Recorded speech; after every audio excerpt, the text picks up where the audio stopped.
사자들이 야곱에게 돌아와 이르되 우리가 주인의 형 에서에게 이른즉 그가 400명을 거느리고 주인을 만나려고 오더이다. 야곱이 심히 두렵고 답답하여 자기와 함께한 동행자와 양과 소와 낙타를 두 떼로 나누고 이르되 에서가 와서 한 떼를 치면 남은 한 떼는 피하리라 하고, 야곱이 또 이르되 내 조부 아브라함의 하나님 내 아버지 이삭의 하나님 여호와여, 주께서 전에 내게 명하시기를 내 고향 내 족속에게로 돌아가라. 내가 내게 은혜를 베풀리라 하셨나이다. 나는 주께서 주의 종에게 베푸신 모든 은총과 모든 진실하심을 조금도 감당할 수 없사오니 내가 내 지팡이만 가지고 이 요단을 건넜더니 지금은 두 때나 이루었나이다. 내가 주께 간구하오니 내 형의 손에서 에서의 손에서 나를 건져내시옵소서. 내가 그를 두려워함은 그가 와서 나와 내 처자들을 칠까 겁이 나기 때문이니이다. 주께서 말씀하시기를 내가 반드시 내게 은혜를 베풀어 내 시로 바다에 셀 수 없는 모래와 같이 많게 하리라 하셨나이다. 밤에 일어나 두 아내와 두 여종과 11 아들을 인도하여 야뽕 나루를 건널세 그들을 인도하여 시내를 건너가게 하며 그의 소유도 건너가게 하고, 야곱은 홀로 남았더니 어떤 사람이 날이 새도록 야곱과 씨름하다가 자기가 야곱을 이기지 못함을 보고 그가 야곱의 허벅지 관절을 치매 야곱의 허벅지 관절이 그 사람과 씨름할 때에 어긋났더라. 그가 이르되 날이 새려 하니 나로 가게 하라. 야곱이 이르되 당신이 내게 축복하지 아니하면 가게 하지 아니하겠나이다. 그 사람이 그에게 이르되 내 이름이 무엇이냐? 그가 이르되 야곱이니이다. 그가 이르되 내 이름을 다시는 야곱이라 부를 것이 아니요 이스라엘이라 부를 것이니 이는 내가 하나님과 및 사람들과 겨루어 이겼음이니라. 야곱이 청하여 이르되 당신의 이름을 알려주소서. 그 사람이 이르되 어찌하여 내 이름을 묻느냐 하고 거기서 야곱에게 축복한지라. 아멘. 오늘 32장 7절에 보니까 야곱이 심히 두렵고 답답해요. 두렵고 답답하다 그랬습니다. 그 이유가 뭐냐면 그 앞절에 6절에서 야곱이 20년 동안 객지 생활을 했어요. 그 객지 생활을 하게 된 이유가 뭐냐면 형을 속이고 아버지를 속여서 축복을 가로챘습니다. 형이 받아야 할 축복을, 장자가 받아야 할 기득권을 야곱이 가로채버렸잖아요. 그래서 형의 이제 분노를 유발시켰습니다. 그 에서의 동생에 대한 분노는 죽일 만큼이었어요. 분이 올라와서, 화가 올라와서 이 녀석을 그냥 두지 않겠다. 내가 오늘 죽이리라 그랬어요. 리브가가 그 어머니가 그 말을 들었죠. 잘못하면 오늘 형이 동생을 죽이는 일이 생기겠다. 그러면 아우는 죽고 그 형은 살인자가 되고, 부모 입장에서 보면 두 아들 다 잃는 거예요. 하나는 죽고 하나는 살인자 되고. 그래서 급히 야곱을 불러가, 야곱아, 너 오늘 아버지의 축복을, 형을 속이고 아버지를 속이고 네가 받은 것 때문에 형이 분노하고 너를 죽이려고, 기회만 되면 죽이려고 하니까 빨리 도망가라. 그래서 이 야곱이 급하게 부모 집을 떠나서 이제 바단 아람이라고 표현되어진 아브라함의 고향, 그러니까 조상들의 고향이에요. 거기가 바로 리브가, 즉 야곱의 어머니 리브가의 친정이기도 하고, 그래서 그곳으로 급히 도망가도록 했어요. 그래서 야곱은 호롤드 안신 지팡이 하나 들고 그 머나먼 길을 떠납니다. 물론 베델 광야에서 이제 하나님께서 그게 나타나서 말씀하시죠. 야곱아, 너 지금 이렇게 도망치고 있지만 너는 그래도 내 백성이야. 내가 너를 떠나지 않고 너와 함께 할 거다라고 약속을 주셨지만 20년 동안 객지 생활할 때 얼마나 고단하고 외로운 길을 갔겠습니까? 그렇지만 야곱은 그야말로 야곱의 삶을 살아요. 그 야곱이라는 말의 이름이 뜻이 뭐냐면 발뒤꿈치를 붙들고 나온 사람이다. 잘 아시잖아요. 그 복중에 리브가가 잉태하고 있을 때 너무나도 이 산통이 심해서 하나님께 기도해서 하나님 너무 아파요, 힘들어요. 그때 하나님께서 말씀하시기를 리브가야, 내 복중에 두 국민이 있다. 두 국민. 그게 쌍태라는 거죠. 그리고 두 국민이 지금 나올 거다. 두 국민이. 두 국민을 이루는 두 나라를 만드는 조상이 나온다는 뜻이에요. 그런데 이런 말씀을 또 하나 하세요. 큰 자가 작은 자를 섬길 것이다. 이해할 수 없는 큰 자가, 먼저 태어나는 장자가 당연히 그 동생들을 거느리고 리더십을 갖고 지도자가 되어야 되잖아요. 그런데 하나님께서 이 복중에 있을 때 그런 말씀을 하세요. 리브가에게. 큰 자가 먼저 태어나는 장자권을 가지고 태어나는 그런 사람이지만, 그렇지만 그 큰 자가 이 나중에 태어난 동생을 섬길 것이다. 그러니까 이 기득권이 바뀔 거란 그런 암시를 해주세요. 예언을 해주세요. 어쨌든 그래서 태어날 때 보니까 이 야곱이 이 뒤꿈치를 붙들고 나오는 거예요. 그러니까 두 국민이 싸우는도다 그랬으니까 속에서 두 아이가 경쟁한 거죠. 경쟁을 했어요. 네가 먼저 나가냐, 내가 먼저 나가냐. 누구든 먼저 나오는 게 형이 되고, 먼저 나오는 것이 그 당시 법과 문화적인 그런 그 상황에 맞춰서 장자권을 갖게 되잖아요. 그게 싸운 거예요.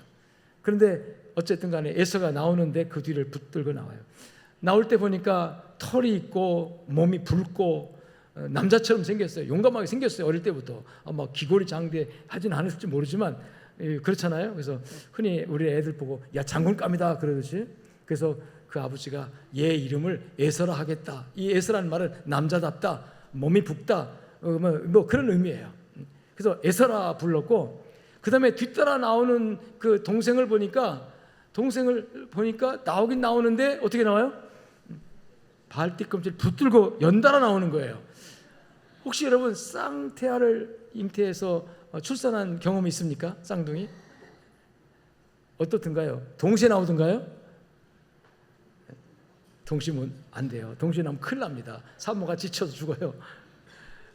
첫에 낳고 그 다음에 뭐 몇 분이라도 텀을 둬서 이렇게 뒤따라 나오게 되어 있거든요. 그런데 이 아이는 같이 나오는 거예요. 그래서 하도 기가 막혀가지고 그 부모가 뭐라고 불러요?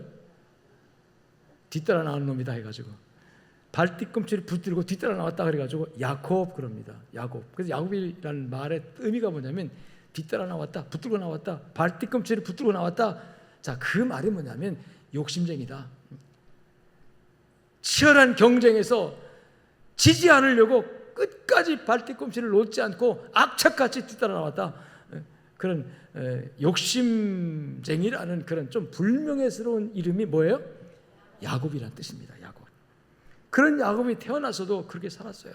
어머니 사랑을 독차지하면서 어머니 치마폭에서 놀긴 했지만, 근데 이 에서는 기골이 장대하고 남자답게 생겼으니까 들로 또 산으로 사냥을 하고 남자답게, 그러니까 당연히 아버지가 좋아했죠.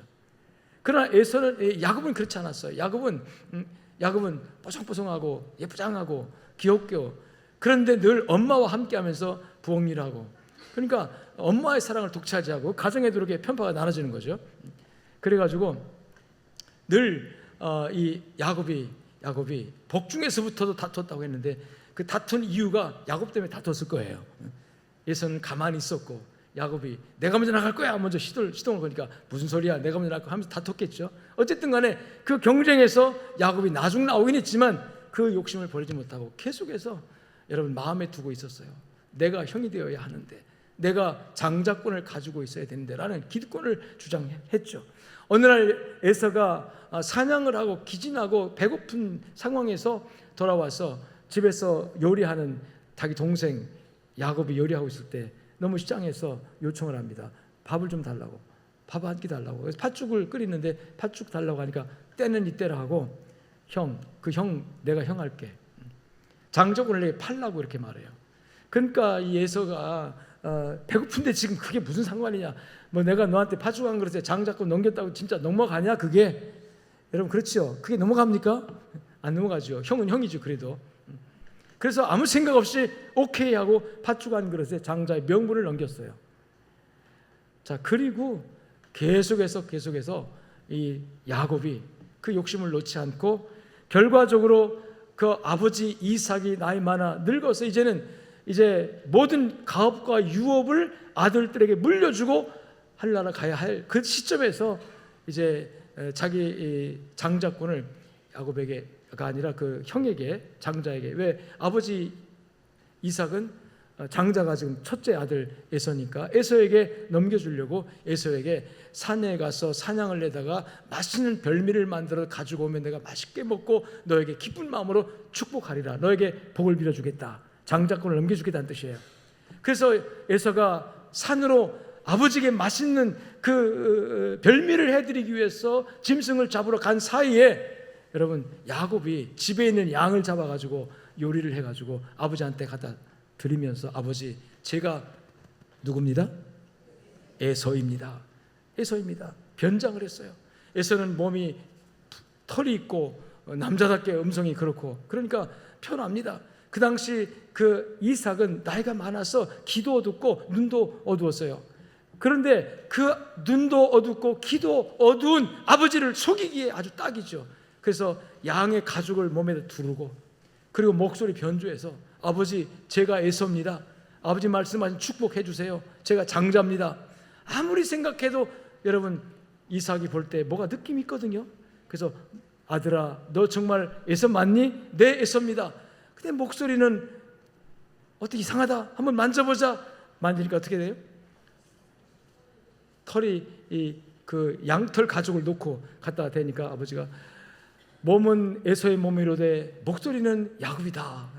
좀 이상하다. 그렇지만 어떻게 합니까? 분별력이 떨어지니까 그래 아들아 하고 이삭이 가져온 이 맛있는 그 음식을 에서가 야곱이 가져온 음식을 먹고 이삭이 이제 축복을 마음껏 해줍니다.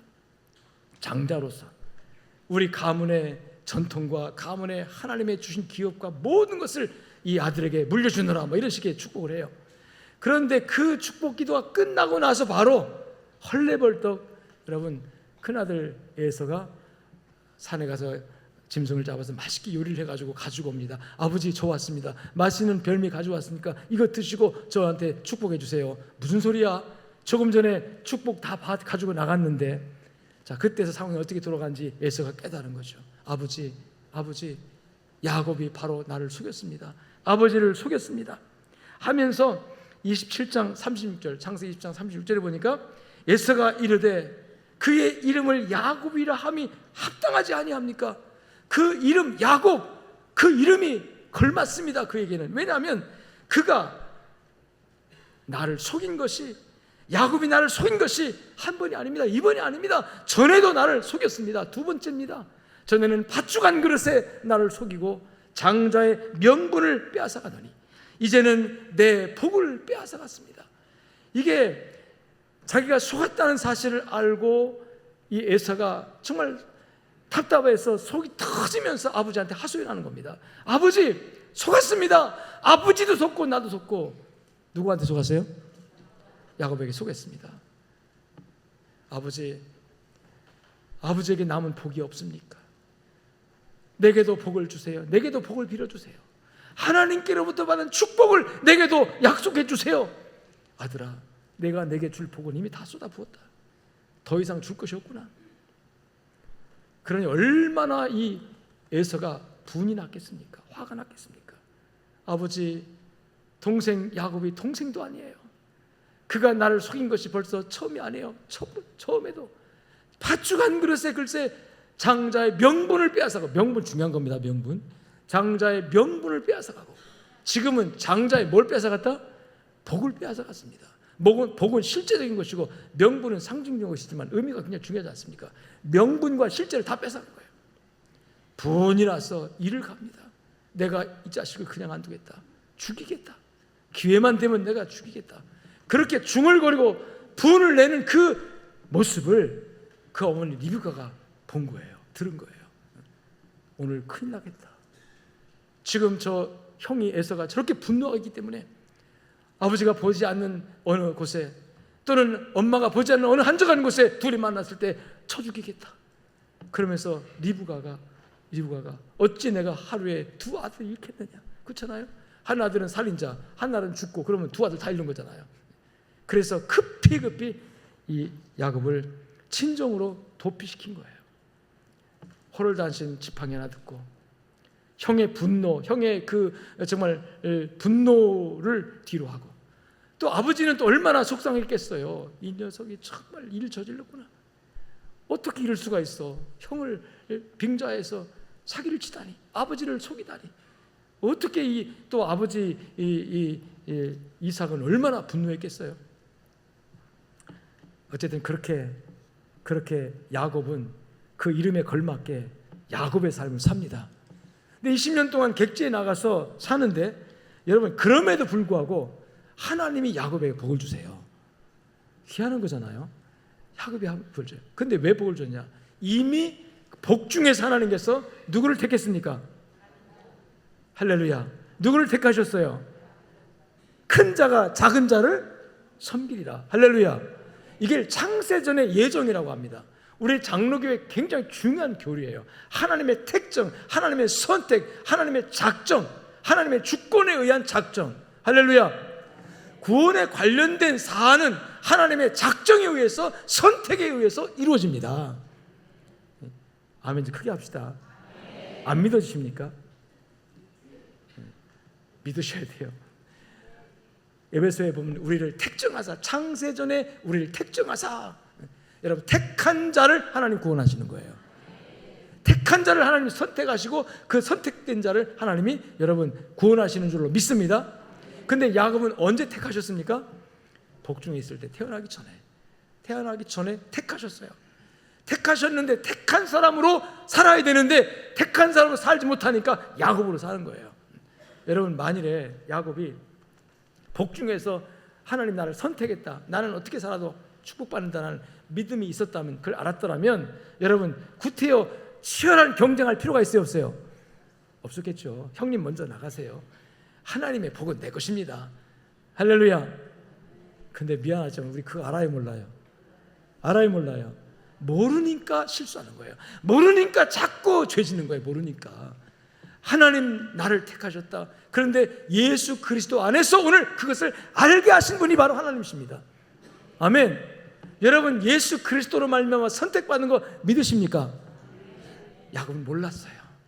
자기가 하나님의 택정을 받았는지. 그러니까 인간적인 방법으로 아둥바둥 사는 거예요. 인간적인 방법으로. 하나님의 선택이기 때문에 하나님만 바라보면 하나님은 나에게 축복할 거다. 내가 동생으로 태어나든 내가 어떤 환경에 태어나든, 오늘 흙수저 금수저 그러더라고요. 아버지께로부터 많이 물려받는 게 있으면 금수저, 물려받는 게 하나도 없으면 흙수저 그러더라고요. 여러분, 상관없어요. 금수저로 태어나든 흙수저로 태어나든 하나님의 선택은 나에게 있다라는 그 사실만 안다면 여러분 두려워할 게 없어요. 여러분, 오히려 하나님의 선택이 나에게 있다는 걸 믿는다면 여유가 있었을 것입니다. 형님 먼저 가세요. 내가 형으로 깍듯이 모시겠습니다. 왜? 그래도 하나님은 나에게 복 주십니다. 할렐루야. 여러분, 오늘 하나님의 선택이 여러분 자신에게 있다는 사실을 믿으시기를 좀 축원합니다. 그러면 마음에 여유가 생겨요. 그런 믿음이 생겨요. 그러면요, 베풀 수 있어요. 나눌 수 있어요. 양보할 수 있어요. 아둥바둥해서 우리가 간신히 복을 받는 게 아니라 이미 나는 하나님의 복 받을 사람으로 선택됐습니다. 단지 내가 하나님 안에서 벗어나지만 않으면, 하나님을 떠나지만 않으면 복은 내 것입니다. 은혜는 내 것입니다. 성공은 내 것입니다. 할렐루야. 그런 마음의 여유를 가지고 살지 못한 야곱. 왜? 하나님 선택을 몰랐기 때문에. 분명한 선택은 하나님께 있었습니다. 내 복 중에 두 국민이 잘하고 있다. 그런데 큰 자가 작은 자를 섬기리라. 그러면 야곱이 나중에 태어난 작은 자 아닙니까? 그럼 하나님의 선택이 야곱에 있는 거예요. 그래서 여러분, 야곱은 하나님의 선택이 자신에게 있는 줄 모르고 아둥바둥하며 형도 속이고 아버지도 속이고 형의 마음을 그렇게 분노하게 만들고 아버지의 마음을 그렇게 속상하게 만들고 그렇게 인간적인 방법으로 살았음에도 불구하고 하나님은 그와 함께 하셔서 그에게 축복하셨어요. 그래서 20년 동안 객지 생활하는데 큰 복을 주십니다. 복을 주시는데 홀로 떠났던 그 야곱이 20년 만에 가정을 이루어서 아내가 넷인 것이 이게 복인지는 모르겠지만 어쨌든 간에 아내가 넷을 얻게 되고 그 4명의 아내 중에서 11명의 자식이 태어나요. 그리고 하나의 딸이 태어나는, 너무나도 아름다운 딸이 태어나요. 물론 한 막내는 나중에 이 가나안에 와서 낳기 때문에 지금 여기 올 때는 11 아들과 1명의 딸을 거느리고 오는 거예요. 그리고 하나님께 축복하셔서 수많은 양떼 소떼를 거느리고, 그 양떼 소떼를 거느리는 거부가 됐으니까 그 양떼 소떼를 관리하고 이렇게 여러분 목동들이 필요했겠죠. 그 목동들 또 많은 종들을 거느리는 당대의 거부가 돼가지고 20년 만에 여러분 고향으로 돌아오는 겁니다.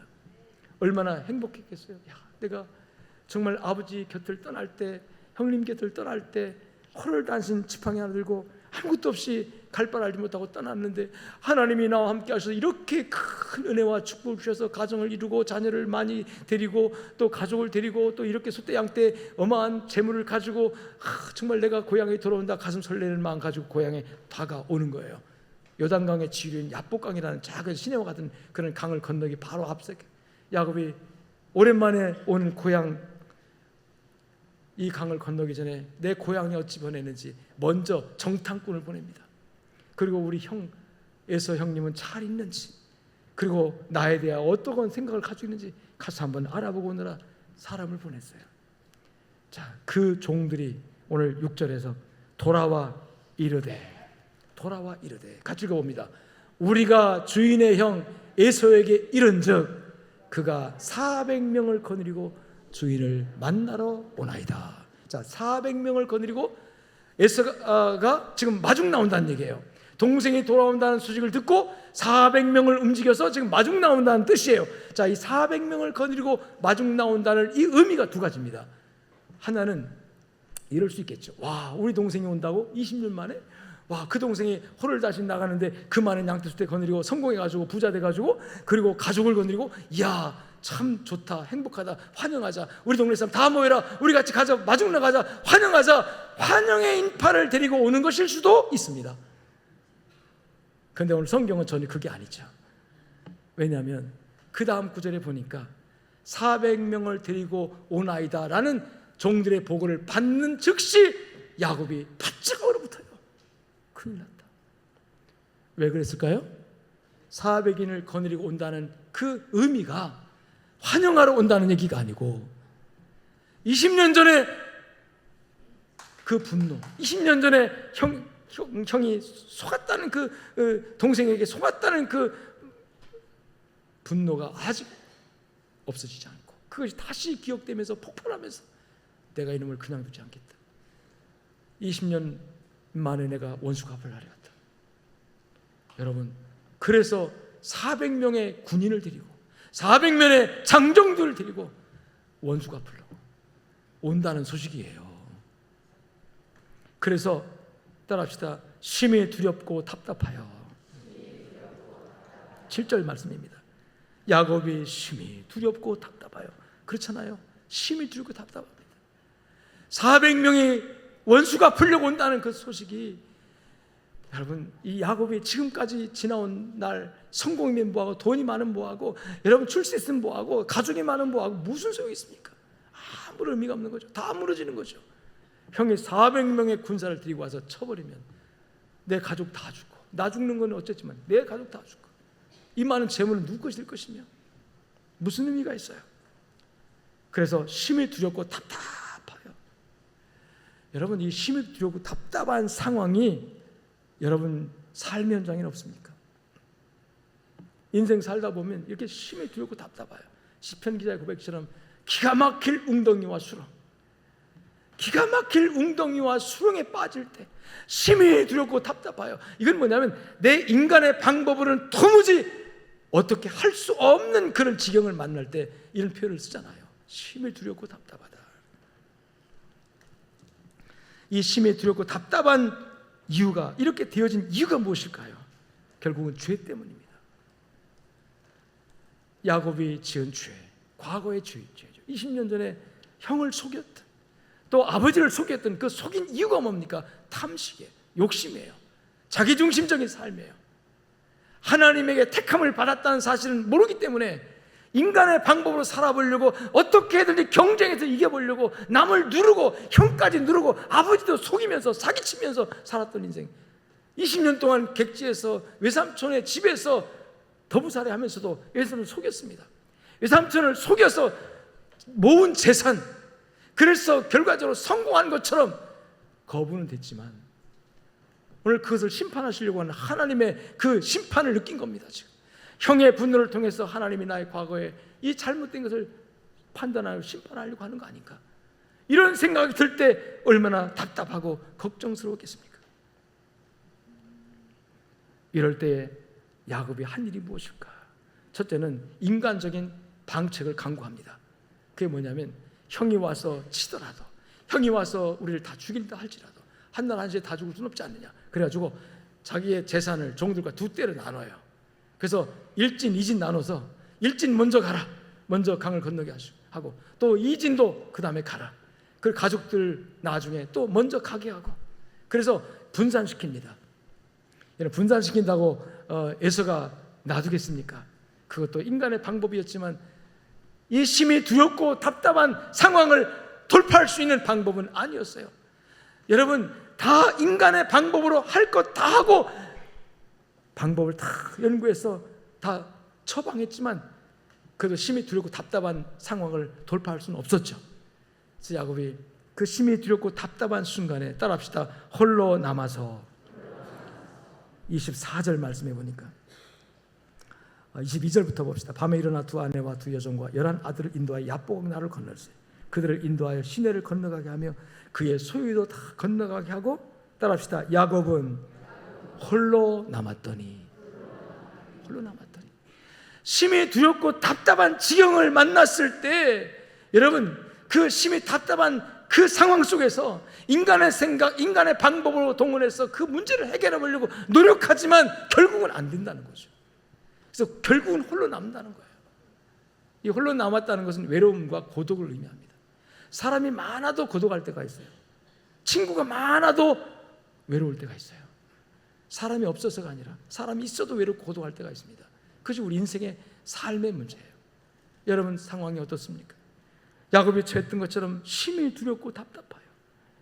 그러나 그 홀로 남겨진 그 시간이 바로 하나님을 경험하고 하나님을 만나는 시간인 것을 믿으시길 축원합니다. 경우에 따라서 하나님은 우리가 어떤 문제를 만날 때 홀로 남을 수밖에 없는 곳으로 몰아갈 때가 있어요. 그래서 홀로 남게 하신 다음에 거기에 하나님이 나타나시고 하나님이 우리를 만나주시는 거죠. 오히려 인간의 수단과 방법이 통할 때는 하나님 멀리 계세요. 이거는 내 힘으로 안 된다. 이것은 사람의 능력으로 안 된다. 인간의 지혜로 안 된다. 그래서 홀로 남겨졌다는 외로움과 고독 속에 빠져들어갈 때 거기에 하나님이 나타나실 줄로 믿으시길 축원합니다. 홀로 남았더니 어떤 사람이 날이 새도록 야곱과 씨름했다. 여기 어떤 사람을 표현된 것은 하나님의 사자를 의미합니다. 하나님이 야곱에게 나타난 거예요. 하나님이 천사의 모습으로 나타난 거예요. 그래서 여러분, 천사의 모습으로 나타난 하나님께서 야곱과 씨름했다고 하는데, 물론 야곱과 이 삿바 잡고 씨름하는 그 씨름으로 표현을 하지만 문자적으로는 그 씨름한 거죠. 그러나 여러분, 이 씨름했다는 이거는 문자적으로 서로 막 부둥켜 안고 씨름하는 거지만 그 외에 문학적 표현 방법으로 여러분, 공부를 밤새도 열심히 한 사람이 뭐라고 표현하죠? 나 어젯밤에 책과 씨름했어, 뭐 이렇게 말하잖아요. 그러듯이 오늘 야곱은 자기의 문제를 갖고 하나님 앞에서, 여러분, 그 문제를 어떻게 해결할까? 하나님, 내 방법, 내 수단으로 안 되거든요. 여전히 이것은 해결할 수가 없어요. 절망적인 상황 속에서 두렵고 답답해요. 이제 결론적으로 따라합시다. 하나님! 누구를 부르는 거예요? 하나님 부르는 거예요. 하나님 도와주세요. 하나님 살려주세요. 그게 뭐 하는 겁니까? 기도하는 거예요. 그래서 야복강 나루터에서 홀로 남겨진 야곱이 하나님 앞에 씨름했다는 얘기는 홀로 남겨진 그 자리에서 인간과 수단과 방법이 이제는 먹혀들 수 없는 절망적인 상황 속에서 절망하지 않고 누구를 찾았다? 하나님을 찾았다. 하나님을 불렀다. 아멘. 여호사밧 왕이 암몬 족속, 모압 족속이 막 쳐들어올 때, 수많은 군인들이 막 쳐들어올 때, 하나님, 이 큰 무리를 대적할 능력이 없습니다. 어떻게 할 방법도 없습니다. 그러나 하나님, 따라합시다. 주만 바라보나이다. 주만 바라보이다. 따라합니다. 기도하는 것입니다. 하나님은 때때로 여러분 기도하게 하시려고, 하나님과 씨름하게 하시려고 여러분을 홀로 남겨진 자리로 몰아갈 때가 있어요. 경제적으로, 또 건강으로, 때로는 어떤 환경으로, 내가 어떻게 감당할 수 없는, 내 힘으로 아무리 몸부림치고 노력하고 인간과 수단 방법 다 동원하고 내 지혜를 다 짜내도 할 수 없다. 절망적인 상황으로 몰아가서 심히 두렵고 답답하게 할 때가 있다는 거예요. 그런데 그때가 바로 하나님이 찾아오시는 때입니다. 그때 하나님 앞에 우러러 하나님 아버지, 따라합시다. 하나님 아버지. 그래서 야곱은 하나님 아버지를 찾았어요. 따라합시다. 기도했습니다.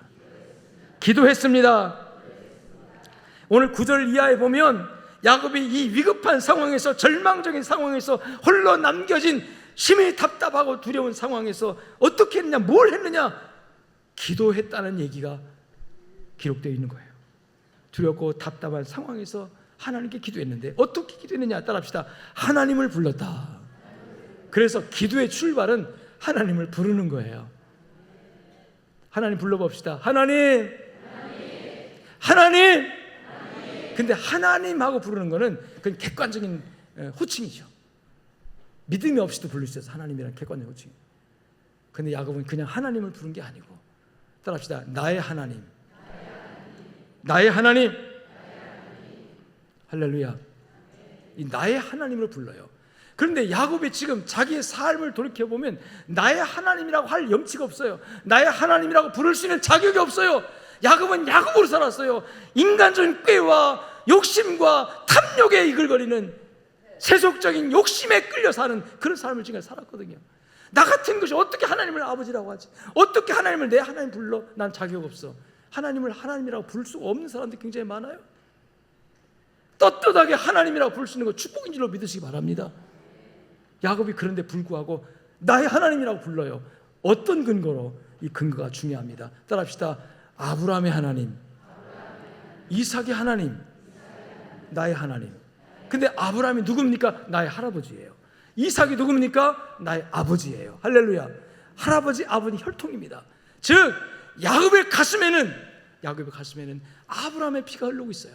야곱의 가슴에는 이삭의 피가 흐르고 있어요. 근데 아브라함이 누굽니까? 하나님의 택함을 입어 축복받은 하나님의 벗이었던, 하나님의 친구였던 의인 아브라함이에요. 그 아브라함의 피가 지금 내 가슴에 흐르고 있어요. 이삭이 누굽니까? 순종의 사람으로, 예수 그리스도를 대표하는 순종의 사람으로 기록된 그 위대한 하나님의 종이 이삭입니다. 그 이삭의 피가 내 가슴에 흐르고 있어요. 하나님, 내가 이 모양의 꼴로 살았어도요, 내 가슴 속에 나의 조부 아브라함의 피가 있어요. 내가 그 후손입니다. 하나님 아버지, 내가 불순종의 삶을 살았어도 내 가슴 속에, 내 심장 속에는 지금 이삭, 순종의 사람 이삭의 피가 있습니다. 그러니까 하나님은 나의 하나님이세요. 아멘. 여러분, 누구의 이름을 불러서 하나님을 부를 수 있습니까? 하나님 아버지, 내가 지금 연모양의 꼴로 살아도요, 내 가슴 속에 십자가 위에서 뚝뚝 피 흘려준 예수님의 피가 흐르고 있습니다. 여러분, 누구든지 예수 그리스도를 구주로 영접하는 사람에게 하나님께서 그 은혜로 말미암아 여러분 가슴에 예수의 피가 흐르도록 하신 줄로 믿습니다. 영적으로 우리는 예수의 피를 받은 사람들이에요. 예수의 보혈의 공로를 입는 사람들이에요. 그래서 우리는 내 자신의 행적과 내 자신의 과거의 일로는 하나님을 아버지로 지칭할 수 없어요. 어떻게 감히 하나님을 내 아버지로 부를 수 있습니까? 그런데 예수님께서 십자가에 달리신 그 피값으로 말미암아 하나님을 나의 아버지라고 부를 수 있습니다. 하나님을 나의 아버지라고 간절하게 부를 수 있습니다. 나의 아버지요, 나의 아버지요. 여러분 답답하십니까? 문제가 있습니까? 심히 두렵고 답답해요. 어찌할 수 없습니까? 그냥 부르세요. 하나님 아버지, 나의 아버지. 하나님 나의 아버지, 살려주세요. 도와주세요. 기도가요, 이 미사 요구 써가지고 주구장창 많이 하는 게 기도가 아니에요. 여러분의 중심 속에 흐르는 예수의 피. 하나님, 내가 예수님을 믿습니다. 나의 주님이심을 믿습니다. 하나님께서 피 흘려 돌아가신 그 예수가 나의 주님이십니다. 예수님을 나의 주님이라고 고백할 수 있는 것은 예수의 피가 나에게 흐르고 있다는 거예요. 내 영혼 속에 예수의 피가 흐르고 있다는 거예요. 그 보혈의 공로가 있다는 거거든요. 여러분, 예수의 이름을 불러 하나님을 부르시기를 주님 축원합니다. 야곱이 기도합니다. 내 조부 아브라함의 하나님, 내 아버지 이삭의 하나님, 하나님 당신은 나의 아버지십니다. 하나님 당신은 나의 아버지십니다. 할렐루야. 따라합시다. 기도는 하나님을 아버지로 부르는 거다. 하나님을 나의 아버지로 부르는 거예요. 간절하게 부르는 거예요. 여러분, 기도하세요. 나는 기도 잘 못해요. 기도를 어떻게 할지 모르겠어요. 아니요, 우리는 다 기도할 수 있습니다. 하나님 아버지, 하나님 아버지, 기도 안 되거나 하나님 아버지 100번 불러보세요. 하나님 아버지, 하나님 아버지, 하나님 아버지, 하나님 아버지, 나의 아버지요, 나의 아버지요. 여러분 100번 불러보세요. 하나님이 어떻게 역사하시나. 여러분의 마음이 열리는지 안 열리는지. 여러분, 두 번째로 기도는 따라합시다. 내게 주신 말씀을 의지하는 것입니다. 9절에 보면 하나님을 아버지라고 부른 이 야곱이, 주여, 아버지요, 주께서 전에라는 말은 뭡니까? 지금 이 답답하고 이 정말 기가 막힐 이 엄청난 고난을 당하고 있는 이 시간, 그 전에 잘 나갈 때요. 언제 잘 나갈 때입니까? 이 바단 아람에서 막 성공의 가도를 달릴 때, 막 이 가족들과 더불어 행복하게 살 때, 그때 하나님께서 야곱아, 너 고향으로 돌아가라. 너 고향으로 돌아가라. 이제 객지상을 그만하고 돌아가라. 하나님이 가라고 해서 출발한 거예요. 사실은 이 말씀을 상기합니다. 주여, 아버지여, 전에 내게 명하시기를, 아멘, 내게 명하시기를 말씀하셨다는 뜻이잖아요. 내 고향, 내 족속에게 돌아가라 하셨나이다. 그래서 하나님, 내가 지금 고향으로 돌아가는 길입니다. 여러분, 기도는요, 하나님이 내게 주신 말씀을 의지하고 기도하는 거예요. 하나님이 내게 주신 음성을 의지하고 기도하는 겁니다. 이미 하나님은 객관적인 진리, 성경을 우리에게 주셨어요. 이 성경 속에 하나님 말씀 다 들어있습니다. 할렐루야. 그래서 성경을 펴서 읽어야 돼요. 우리 기독교인들이 성경을 읽어야 돼요. 교회 다니면서 성경 읽어야 돼요. 직분자에서 성경 읽어야 돼요. 왜 성경 안 읽어요? 좀 성경 읽으세요. 읽으라고 해서가 아니라 자동적으로 읽어야 됩니다. 자동적으로 성경 가까이 하고 성경을 읽어야 돼요.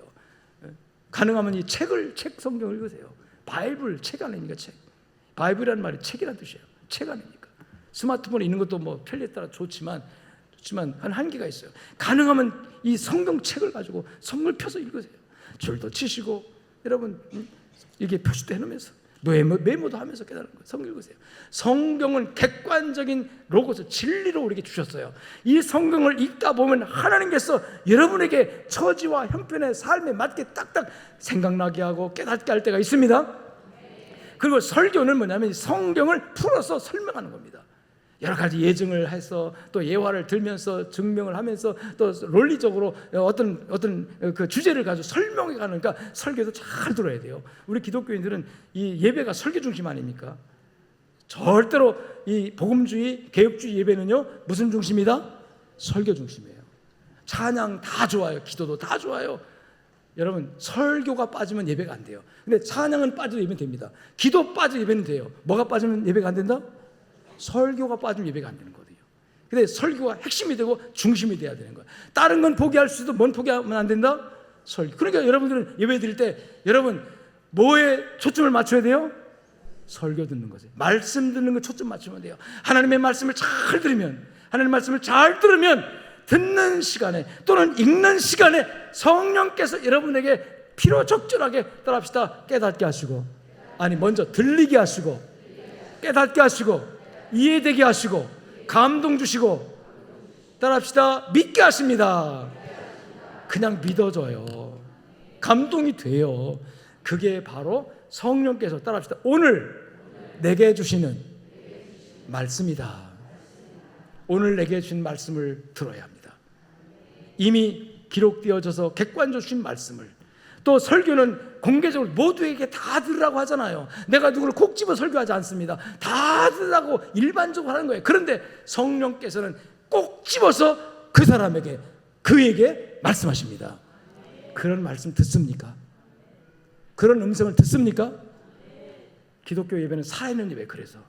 그래서 똑같은 설교를 들으면서도 다 깨달음이 다르고 느낌이 다르고 감동이 달라지는 거예요. 똑같은 설교에 똑같이 깨닫고 똑같이 감동받고 똑같이 은혜 받는 게 아니라 같은 은혜, 같은 설교를 들으면서 은혜는 다르고 감동은 다르고 다 깨달음이 다르고 각자 다 달라요. 그래서 야곱이 아버지 하나님이여 라고 부른 다음에 하나님께 전에 말씀하셨잖아요 하는 그 말씀은 하나님께서 그에게 주신 말씀을 상기하면서 하나님의 말씀을 붙들고 하나님께 기도하는 거거든요. 여러분 기도할 때 하나님 말씀하셨잖아요. 하나님 저에게 감동으로 깨닫게 하셨잖아요 하면서 여러분 내게 주신 말씀을 붙들고 그게 기도의 근거가 되시기를 주님 축원합니다. 세 번째 따라합시다. 기도는 이미 받은 은혜를 열거하는 것입니다. 32장 10절 말씀 보니까 주여 주여 주께서 종에게 베푸신 은총과 모든 진실하신 은혜는 따라합시다. 감당할 수 없사오니. 얼마나 많은 은혜를 받았어요? 감당할 수 없을 만큼 은혜를 받는 거예요. 지금 상황이 기가 막힐 운동에 빠져 있습니다. 지금 상황이 심히 두렵고 답답한 그런 순간입니다. 그런데 이 두렵고 답답한 이 문제 앞에 딱 빠져버리면요 기도가 안 나와요. 사실은 뭘 기도했지 몰라요. 그런데 그때 문제에 빠지지 말고 문제 속에 함몰되지 말고 자 하나님께서 나에게 어떤 은혜를 주셨지? 과거에 10년 전에 20년 전에 나 예수 믿기 전에 이렇게 살았는데 예수 믿은 다음에 내가 어떻게 됐지? 하나님이 나를 어떻게 사랑했지? 어떻게 과거에 하나님 무슨 말씀 주셨지부터 시작해서 내가 받은 은혜가 뭔가 받은 은혜를 생각하고 열거하기 시작하면 점점 그 문제 속에 빠졌던 사람이 문제의 함정에 빠진 사람이 그 문제에서 나와가지고 그 문제를 객관적으로 볼 수 있는 눈이 열립니다. 문제 속에 빠지면 문제밖에 안 보여요. 그래서 다 죽을 것 같아. 그래서 사람들이 이제 끝이다고 자살하는 거예요. 그런데 문제 속에서 나오면 그 문제 아무것도 아닙니다. 문제는 조그맣게 보이고 따라합시다. 하나님이 보이면 문제는 점점 작아지고 문제될 게 없다. 문제 속에 빠지면 하나님은 안 보이고 누구도 안 보여요. 오직 문제만 보여요. 그래서 이제 죽을 것 같은 그래서 심히 두렵고 답답한 이 상황은 문제 속에 빠진 겁니다. 지금 그러나 문제 속에 빠져 있지만 야곱은 하나님을 불렀어요. 기도했어요. 기도하는 중에 하나님이 그에게 은혜를 주셨어요. 말씀을 붙들었어요. 그리고 하나님이 내게 주신 은혜가 뭔지 내가 어떤 사랑을 받았는지 야곱은 열거하기 시작합니다. 그가 어떻게 열거합니까? 하나님 주께서 내게 베푸신 은총과 모든 진실하심 조금도 내가 감당할 수 없을 정도입니다.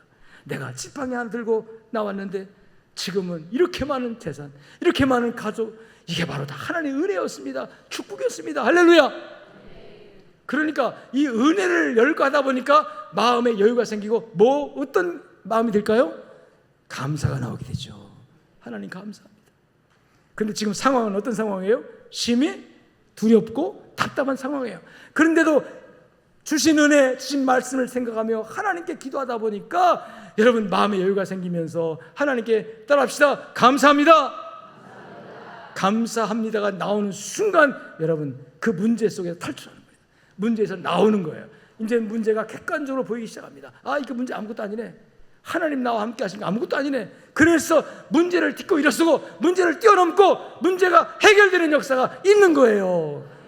왜 그리스도인들이 문제 속에 빠져 거기서 죽습니까? 왜 시궁창 속에 빠져 거기서 죽습니까? 하나님이 계신데. 여러분 심히 두렵고 답답합니까? 기도하시기를 주여 축원합니다.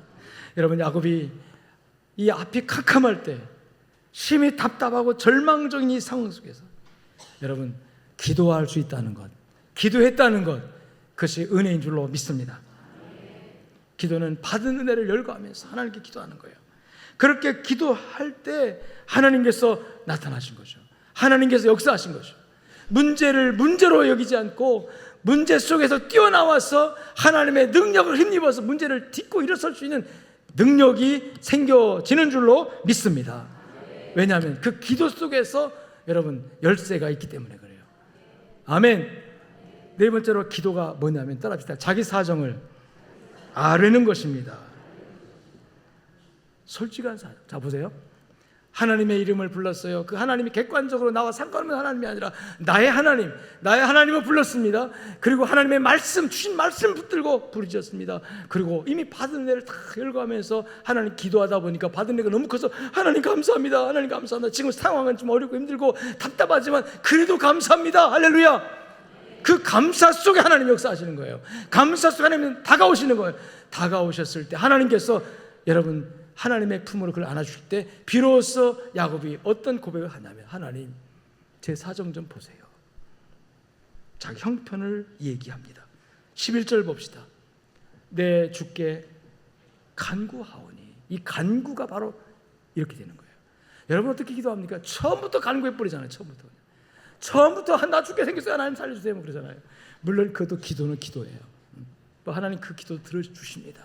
안 하는 것보다 나으니까. 그런데 야곱은 절체절명의 그 어려운 상황 속에서도 하나님 아버지, 나의 아버지요, 내가 하나님을 나의 아버지로 믿습니다.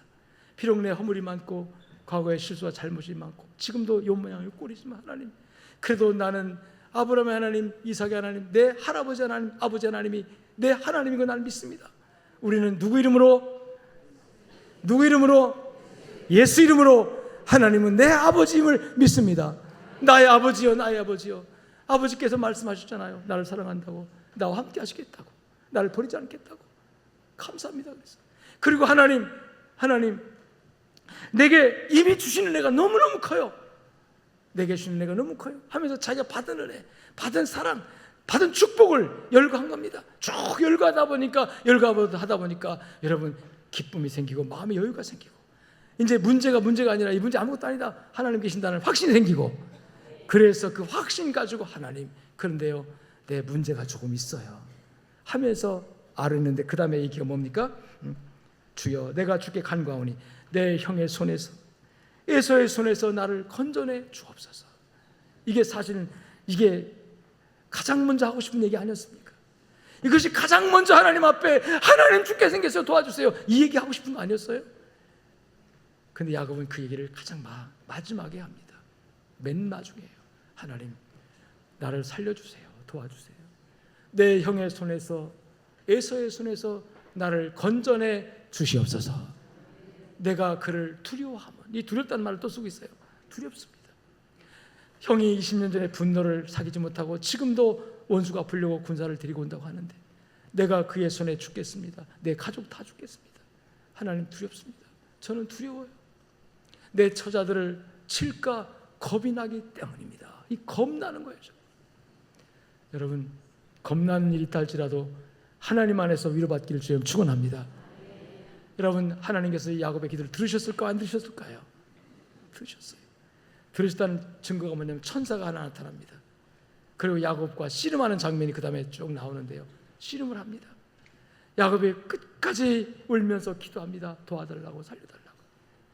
날이 세려할 때 천사가 놔라, 내가 가야 되겠다, 떠나야 되겠다. 안 됩니다.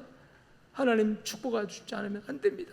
내 문제 해결해 주지 안 됩니다. 끝까지 붙들고 늘어지니까 이 엉덩이 뼈를 천사가 쳐요. 그래서 이 뼈가, 대퇴부가 위골돼 가지고 전설에 의하면 야곱 평생 동안 이렇게 불구자로 살았다고 그래요. 장애자로 살았다고 그래요. 그렇게 여러분 야곱과 하나님은 씨름을 합니다. 그래서 그 장면을 하나님과 씨름했다는 장면을 표현하는데 그게 바로 통곡하며 울부짖는 기도의 장면인 줄로 믿으시기를 주 여러분 축원합니다. 이 기도의 장면에 대해서 여러분 호세아서에서 어떻게 표현하냐면 호세아서 12장 3절로 4절 말씀 보면 야곱이 하나님과 겨루되 천사와 겨루어 이기고, 자, 하나님과 뭐 했다고요? 겨루었다. 하나님과 씨름했다는 뜻입니다. 하나님과 씨름했다. 여러분, 기도는 하나님과 씨름하는 겁니다. 그런데요, 그 씨름에서 누가 이길까요? 당연히 하나님이 이기죠. 천사가 이기죠. 어떻게 우리가 천사를 이길 수 있어요? 어떻게 하나님 이길 수 있습니까? 하나님 이길 수 없는 존재예요. 그런데 성경은 분명히 말합니다. 야곱이 천사와 하나님과 씨름하여 겨루어 이기고 그랬어요. 여러분, 언제 이길 수 있습니까? 하나님이 져주면 이깁니다. 여러분, 이게 은혜입니다. 이게 아버지 되신 하나님께서 우리에게 져주신다는, 이게 은혜라고 하는 거예요. 어떻게 하나님이 질 수 있습니까? 어떻게 천사가 인간인 야곱에게 질 수 있습니까? 여러분, 져주신 거죠. 은혜인 줄로 믿습니다. 이 은혜 때문에 우리가 사는 거예요. 이 은혜 때문에 사는 거예요. 자, 보세요. 야곱이 천사와 겨루어 이겼습니다. 이겼으면 와, 내가 이겼다, 행복해서 기뻐서 막 일어나서 춤추고 좋아해야 되잖아요. 근데 겨루어 이기고, 따라합시다. 울며 간구하였느니라. 울며 간구. 이 간구란 말, 아까 여러분 창세기에서도 이 간구했다고 그랬잖아요. 간구. 주여 내가 주께 간구하오니. 이 간구란 말이 여러분 호세아서에서 울며 이기고 간구했다. 이기고 간구했다. 즉 여러분, 우리가 하나님 받은 은혜를 이렇게 감사하면서 감사할 때 하나님 나타나신 겁니다. 감사할 때 나타나셔서 씨름한 거예요. 그때 야곱이 하나님 도와주세요 울면서 간구했는데, 여러분 그 눈물은 첫째 회개의 눈물일 수도 있고, 하나님 내가 과거에 이렇게 살았습니다, 잘못됐습니다, 용서해 주세요, 형 속이고 아버지 속이고 사기치고 살았습니다, 그래서 약간의 부도 얻었고 약간의 성공도 했지만 이게 다 하나님 거역한 죄였고, 그러니 하나님 용서해 주세요, 살려주세요, 그렇게 울며 통곡하며 기도할 때 하나님께서 그래 네 힘대로 살아보려고 했지, 한번 해봐라, 네가 할 수 있었냐 하고 딱 한번 친 거예요. 하나님 그렇습니다, 하나님이 안 도와주면 나는 안 됩니다. 내가 이러니 성공이 무슨 의미가 있습니까? 하나님이 쳐버리면, 하나님이 풀어버리면 다 하루아침에 날아갈 수 있어요. 이 아무것도 아닌 먼지 같은 이것을 내가 가지고 자랑하며 살았는데 용서해달라고 그 울며 기도한 거예요. 그럴 때 하나님께서 그에게 은혜를 베푸셔서, 여러분이요 내 이름이 뭐냐 그랬잖아요. 야곱입니다. 그래 내 이름 야곱처럼 살았고 야곱인데 이제 야곱이라 하지 마라, 내 이름을 따라합시다, 이스라엘. 이스라엘 뜻이 뭐냐면 하나님과 씨름하여 이겼다는 뜻이에요. 여러분 굉장한 이름입니다. 와, 하나님과 겨루어 이긴 사람, 이게 이스라엘 뜻입니다. 그런데 내가 힘이 있어 능력이 있는 것이 아니라 하나님 앞에 울며 통과하고 회개할 때, 내 지난날의 잘못된 삶을 하나님께 고백하며 울며 기도할 때 하나님께서 그를 받아주시고 용서하셔서 하나님이 양보하시고 줘주신 겁니다. 그래서 네가 이겼다, 할렐루야. 우리를 이겼다고 하나님이 인정해 주신 거예요. 그래서 하나님께서 네가 이겼다 하신 그때 야곱의 눈물은 바뀝니다. 회개의 눈물, 통회의 눈물, 슬픔의 눈물이 아니라 이제는 하나님 고맙습니다, 감사합니다, 이 인생이 무엇이간데 이 죄인이 무엇이기에 이렇게 사랑하시고 축복하시고 나를 인정해 주시나이까 하면서 용서받은 구원의 기쁨의 감격의 눈물로 바뀐 줄로 믿습니다. 아멘. 여러분 어떤 눈물을 흘리고 있습니까? 힘이 두렵고 답답한 지경에 처해서 내 힘으로 해결할 수 없는 문제 앞에서 답답해서 하나님하고 부를 때, 하나님 아버지 나를 사랑하신 거 감사합니다, 은혜 베푸시 감사합니다 하고 하나님을 아버지로 부르고 은혜와 주신 말씀을 붙들고 하나님께 통곡하며 기도할 때 하나님 오셔서 나타나셔서 여러분 안아주시고 위로하시며, 인간의 교만과 자만을 꺾기 위해서 환도불을 쳤던 것처럼 우리를 가끔 치는 거잖아요. 그 치는 것이 지금 여러분 지금 기가 막힐 웅덩이 수렁에 빠진 거예요. 그런데 그 힘이 답답한 그 상황 속에서 하나님 만나고 하나님께서 다시 그에게 네가 이겼다라는 축복으로, 여러분 그 힘이 들고 답답한 상황을 축복의 상황으로 바꾸어 주셨습니다. 그래서 하나님 감사합니다, 감사합니다 하면서 이제는 기쁨의 눈물, 감사의 눈물로 바뀌어진 줄로 믿습니다. 하나님과 겨루되 천사와 겨루어 이기고 울며 그에게 간구하였으며 하나님은 그를 베델에서 만나셨고 거기서 우리에게도 말씀하시다. 즉 야곱의 그 얘기가 여러분 오늘 우리에게도 적용된다는 뜻이에요. 야곱에게 하셨던 그 사건, 야곱이 당했던 그 사건이 오늘 저와 여러분의 그대로 적용된다는 의미에서 하나님은 야곱을 베델에서 만나셨고 야복강에서 그를 만나셨는데 거기에서 따라합시다. 우리에게 말씀하셨나니. 야곱의 이 이야기는 야곱에게 하신 얘기가 아니라 저와 여러분에게 하신 이야기인 줄로 믿습니다. 여러분 오늘 어떤 상황이 있습니까? 홀로 남겨진 고독하고 외로운 순간, 심히 두렵고 답답한 순간에 빠져 있습니까? 절망하지 마시고 하나님을 부르시기를 주님 축원합니다.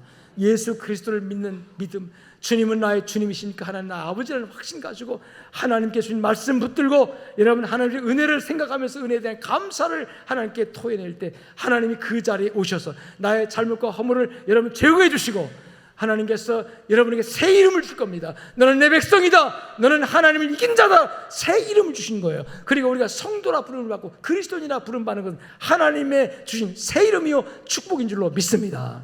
그래서 여러분의 삶이 아무리 어렵고 힘든 상황이라 할지라도 하나님 만나서 여러분의 삶이 변화되어지고 축복의 상황으로 바뀌어지는 놀라운 역사가 여러분에게 주어지기를 주님의 이름으로 축원합니다. 거룩하신 아버지 감사합니다. 말씀 들었는데 이 말씀이 하나도 땅에 떨어지지 않고 하나님 사랑하는 우리 양족의 성도들의 가슴에 새겨지게 하시고 주여 어떤 상황 속에 있다 할지라도 포기하지 않고 낙심하지 않고 문제 속에 빠져서 문제에게 정복되어서 삶을 저주하고 비관하고 아버지 하나님 불행하게 살지 말고 하나님이여 그 문제를 객관적으로 바라볼 수 있는 안목을 허락해 주시옵시고 하나님 나의 아버지 그리고 내게 주신 말씀 그리고 주신 은혜를 깨달아 감사하며 살아갈 때 하나님께서 내게 오셔서 나와 씨름하는 그 과정 속에서 하나님은 나에게 쳐주시고 은혜 베풀어 주시고 네가 이겼다, 너는 내 자식이다, 너는 내 아들이다, 내 딸이다, 내 종이다, 하나님 내 백성이다, 당당하게 그 말씀 붙들고 세상을 이기에 나가서 세상을 향하여 외치는